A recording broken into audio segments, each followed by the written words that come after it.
Hey guys, I'm Sage Valentine and I'm back here to review another episode of Fox's 24 Legacy. This time it's all about season 1, episode 5 from 4 p.m. to 5 p.m. So let's just get down to it. So Neela Mizrani learns that security tape was faked.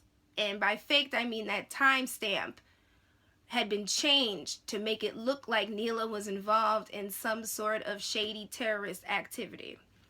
And she learns this, Neela, via Rebecca. But despite the fact that Rebecca apologizes, Neela basically says, my reputation in the campaign was already a little bit shaky even before this tape came out. Now it is ruined. And she says, John didn't trust me, you didn't trust me. And Rebecca's like, no, John did trust you. He never thought that you were guilty. And then we see Henry Donovan being escorted by CTU agents to an SUV. So Eric is on the run with Ben Grimes, and the only reason why Eric is dealing with Ben Grimes is because this dude is taking him to somebody who can lead them to Jidalla Bin Khalid. It is the only chance that they have to find Jidalla Bin Khalid and his men. So Kasuma, the dude who keeps questioning Jidalla, decided that since there's only one terrorist cell that can be launched at this point, because that file is corrupted, it should be the cell that is launched. And Jidalla's just like, no, because my father's plan was to launch all 15 cells and not just one. And I knew at this point when I watched it the first and second time that Kasuma was not going to listen. So I assumed that Kasuma was going to die very soon. So Amira and her brother Mikhail, now in case you forgot who Amira was, that was the girl from the high school who was kind of messing around with her teacher, Mr. Harris. And that boy Drew got involved and Drew ended up in the hospital. And then Amira killed Drew. Well, she and her brother are heading home and they come home to find... Well, Amira and her brother find their father sitting on their porch swing. And apparently the father is there on business. And he seems like a really shady character, despite the fact that the actor, anytime I see him in anything, he's always playing somebody shady, but that's beyond the point. Amira's brother Mikhail knows that something's up because usually the father will call before he visits. And he basically wants Amira to feed him and then send him on his way. And by him, I mean the father. So Isaac and Nicole, Eric's brother and Eric's wife, are headed back to Isaac's place. Isaac is pissed off after learning that Aisha, who I believe is going to return or be found at some point and try to kill Isaac again, or somehow, some way, if you get where I'm going when it comes to 24, usually when characters disappear, they pop up at the most inconvenient times. But I digress. Anyway, Isaac tells his men that he almost got killed today and he believes that somebody else knew about this plot. And the next thing you know, Jerome, who was Isaac's second in command, who was one of the people trying to shoot at Nicole, his brother gets pulled in, and basically it seems like Isaac is about to have this kid killed. And then the next thing you know, Isaac's men are told by Isaac to give up their cell phones. So Ben decides that he wanted to cut his beard because he had to look clean shaven for this guy Gabriel to do business. So Eric went into this corner store and found Ben some like scissors or something like that. So Ben asked Eric if Eric thinks that when you die you're going to see your family. And I'm like, that's a random thing to ask somebody unless you know that either you're going to die or you're really that curious. So at that point I'm just like, what the heck is happening to Ben at this point? And Eric is annoyed with Ben, which is understandable because Ben got him into this mess. So Eric has every right to feel the way he feels. So Nicole decides that she no longer wants to be with Isaac anymore, which is understandable because Isaac is kind of losing it a little bit after this whole thing with Aisha trying to kill him or have him killed by this dude Royo. And she calls up Eric, and Eric's telling her, listen, I can't help you, but I want you to go to stay with this person, Christine. And Nicole's like, well, I don't know Christine. She seems like she doesn't like Christine, and she just doesn't seem comfortable with that idea at all. So one of Isaac's men asked Nicole to talk to Isaac, try to calm him down, because apparently after Nicole and Eric left, more Nicole than Eric, Isaac started to change, and not in a good way, and maybe Nicole talking him will be able to set him straight. Unfortunately, that is not what happens. So in the scene with Amira, her father, and her brother, it goes from 0 to 100, because first the father reveals that he knows that the brother has not been to work in God knows how long, and that he was linked to some sort of terrorist plot with this other kid that got arrested. And basically the father wants Amira and her brother to return home. The brother's just like, heck no. The father was like, well, then at least let me take the sister home. And the brother's just like, no. The next thing you know, the father and the brother start fighting. The brother subdues him, and Amira helps tie her father up. We see Locke and the other CTU agents getting ready. They are within the area waiting for the signal to go in to help Eric when Eric meets up with this guy Gabriel and his people. In another scene, we see Zoom from The Flash. Well, he's known as Keith Mullins on 24 Legacy. He is in a room, and he has summoned Andy, and he's talking to Andy. He's just like, Andy, I know you helped Eric get those Onyx schematics. I no longer trust you, Andy, and if we didn't need you right now, you would be fired. And he basically takes away all of Andy's credentials, and Andy has to turn them over to Mariana. And I'm sitting here like, now I've already been suspicious of Mariana as it is, and I feel like Mariana only told on Andy to cover for herself, but that's a whole nother story. I don't know how you guys feel about that character, but regardless of the fact that she is Edgar's niece, I still feel like this girl is shady. Rebecca wonders, what did Keith Mullins want with Andy? And Andy explains that Keith knows what he did. And Rebecca's like, didn't you cover your tracks? And Andy's like, I did cover my tracks. And on a side note, I believe that Mariana figured out what was going on and told Keith, but I digress. Anyway, Andy says he regrets helping and that his job is in danger, and Rebecca says that she'll talk to him soon, but she has to go and interrogate Henry Donovan, John's father.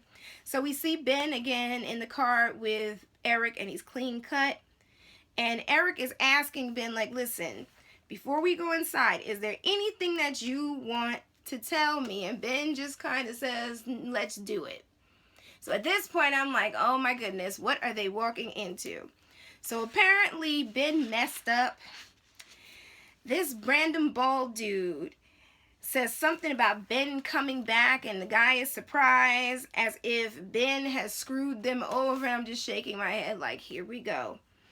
Nicole talks to Isaac, and it doesn't go well. She tries to tell him, listen, your brand of crazy is scaring your men, and what you need to do right now is to calm down, because your men are going to turn on you. And all of a sudden, Isaac freaks out, and he grabs Nicole and kind of lets her go, and she falls to the floor, and the men see this. So Eric and Ben meet up with this guy, Gabriel, who is the second person in the episode with a weird eye, because the first person was the guy that spoke to Nicole and told Nicole that she needed to talk to Isaac. But the only difference is that his eye looked like there was something really wrong with it. This guy's eye was obviously like fake, and it had like this fake wound that went down his eye like this, like somebody had cut him or something. Anyway, Ben tells Gabriel he came to make things right, and I'm just like, oh, here we go. Something happened with Ben. Here we go. So Ben did not tell Eric the truth. Ben was given $50,000 by this guy Gabriel for some sort of arms deal. He allegedly got robbed, or as Gabriel said, he more than likely shot up his arm with $50,000 worth of drugs. Either way, Eric is just like, I'm not a part of this. I'm just here to make a deal. I don't want to get in the middle of this. So to gain Gabriel's trust, Gabriel wants Eric to kill Ben. And Eric's like, he can't kill Ben out of loyalty. Even facing death, Eric can't do it. And in that scene, he reminded me so much of Jack Bauer. Oh my goodness. Eric is truly following the, quote, 24 legacy, because he is just as brave as Jack Bauer is. I'm not going to say was, because Jack is still alive. Is. So, Gabriel sees that action as loyalty, and by that action I mean the part that Eric cannot bring himself to kill Ben, and Gabriel sees that Eric is loyal and he can trust him and they can do business. All of a sudden Ben gets shot in the head, and I'm startled, like, dude, I knew this dude was going to get killed, but man, they were just like boom, and Eric and Ben's body's on the ground, and I'm just like, oh my god. It's like, this episode is wild. So in the next scene, we see Nicole packing her stuff. She's ready to go. Isaac apologizes to her. He's happy that she let Aisha go, or told him to let Aisha go. And Nicole is just like, well, you're about to kill Kevin. And Isaac's like, no, I'll let him go. And he reveals that he hasn't been the same since Nicole left. And he wants to make it up to Nicole, and Nicole basically tells him, do not touch me again. Now, in that scene, it seemed like Isaac was about to kiss Nicole, and I'm just like, Isaac is still in love with Nicole, like I've been saying in these reviews, and like I'd also said on Twitter, still in love. So, John Donovan is talking to Rebecca, and he basically tells Rebecca that his father, Henry, told him that he did it, and by it I mean the whole mess with giving the terrorists the names of the rangers that were involved in the Bin Khalid mission. And the reason why his father did it was to protect John's campaign. Well, Henry Donovan does exactly what he said in, I think it was last episode or the episode before last. He lies like a rug and acts like John is lying about everything that he told Rebecca. And John is pissed. He comes in and he yells at his father and tells his father to tell Rebecca the truth. So Eric was forced to get a background check by this guy Gabriel. Now mind you, his friend Ben's body isn't even cold yet, still bleeding out, and poor Eric has to deal with a background check, and it obviously checks out, and I'm just like, thank God, so this dude doesn't try to kill poor Eric. Eric all of a sudden grabs a gun. I believe he grabs the gun from either Gabriel or Gabriel's second in command, and he turns it on Gabriel, and then he asks, where the heck is Jidalla Bin Khalid? And Gabriel acts like he doesn't know what Eric is talking about. Eric all of a sudden calls in the CTU cavalry, meaning locking the guys and their helicopters and everything. We learn that Amira's father is diabetic, and I'm just like, everything in this situation with the brother and the father and Amira went from bad to worse. And I'm wondering, on a side note, is the father really diabetic, or is that his way to appeal to Amira so that Amira will let him go? The father tries to talk Amira out of her part in the terrorist plot with her brother, but clearly Amira is down for it, despite the fact that she feels a little iffy about the entire situation. And then all of a sudden Amira and her brother get activated because someone sent out the code for this sleeper cell, and that someone was Kasuma. Jidalla is pissed and shot Kasuma in the head. I figured Kasuma was going to die, but wow. That's all I have to say is wow. So, the connection of Amira in 24 Legacy is that she and her brother are one of the 15 sleeper cells listed on that little damaged disc. But they are the only ones that can be contacted. And they were contacted and sent the code and activated by the late Kasuma. So Gabriel claims he doesn't do business with the terrorists, and all of a sudden Eric ends up engaging in a firefight with Gabriel and his men. CTU comes in shooting. Gabriel brandishes a knife, cuts his own throat. Thank goodness that the medic came, but unfortunately Gabriel cut his, they call that the carotid artery or something, and bled out. All of a sudden CTU is trying to crack the code on Gabriel's computer, and then this data wipe is enacted, and Eric's quick thinking saves the information because Eric remembered that Gabriel put his thumb on this, like, whatchamacallit, this thingy that connected to the computer, and it was his basic password. So to make a long story short, Eric was able to save all that information, and now CTU has that info. Now you're probably wondering why I didn't do this review earlier, because last week I was super busy. I had to cover an event for King Kong Skull Island, and I covered an event for Fox's new show, Shots Fired. So I've been a busy bee, but right now I have some downtime because of this stupid snowstorm that came my way. So I'm going to do episodes 6 and 7 as well as Walking Dead this week. I will get them done early. I promise you that. So thank you guys so much for tuning in, and until next time, bye guys. I love you all. Bye.